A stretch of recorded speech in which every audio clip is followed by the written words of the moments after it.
Saka iniintay nating bagong model ng KTM 2024 Duke 390 mga idol ay available na rin sa atin sa Pilipinas. Ayan mga idol, first impression natin, no, makita natin to talagang sobrang formado at angas nito mga idol. Ano, talagang nag-live up siya sa kanyang design at style. Kita nyo yung pinaka-ilaw niya, yung daytime running light. Ito na po yung latest design and style ng mga KTM Duke natin ngayon.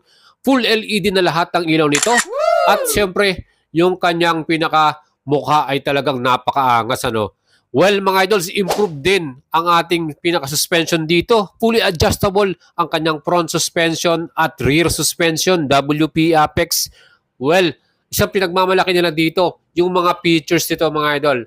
Dahil ito po ay merong Supermoto ABS. So, pwede mong gamitin yan. At siyempre, meron na rin itong MTC o yung kanilang traction control.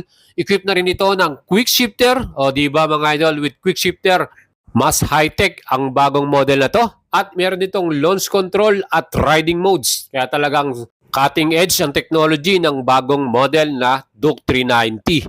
Mga idol, pagdating naman sa kanyang performance, dahil bago na rin ang engine nito, before ang kanyang engine ay 373cc, ngayon po ay 398.7cc na. So lumaki po ang displacement. At yan po ay meron ng max power 44.2 HP at max torque 39 Newton meters. Ito naman po yung ating pinaka new colored TFT display. Ang astig, di ba? Anong masasabi nyo mga idols? Yung kanyang susi talagang ibang klase din ng design at style. Plus yung ating pinaka pairings sa side, aba, talagang antulis niya, no? Very aggressive nung kanyang styling, ano? Mga idols, yung kanyang pinaka-braking system, yan din po ay bi-brake caliper at equipped to ng dual ABS. Meron siyang Supermoto ABS, pwede mong i-turn off, mag-wheelie ka, depende sa inyo yan. At itong ating makina talagang in-improve nila to. Plus yung ating pinaka-exhaust, yan, nakita nyo, underbelly, no?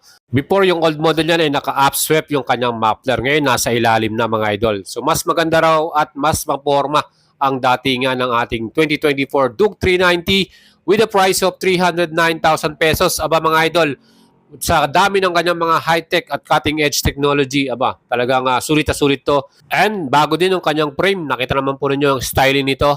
Plus, ito rin po ay mayroong fuel capacity na 15 liters at fuel consumption 29 km per liter. Mga idol, may bago yung tires to na ginamit. Metzeler tires na rin. Ang front ay may sukat 110/70 by 17 at sa likod naman 150/60 by 17. Sa ating mga idols po, ang bagong color na to ay available din yung color orange, black at blue black, no.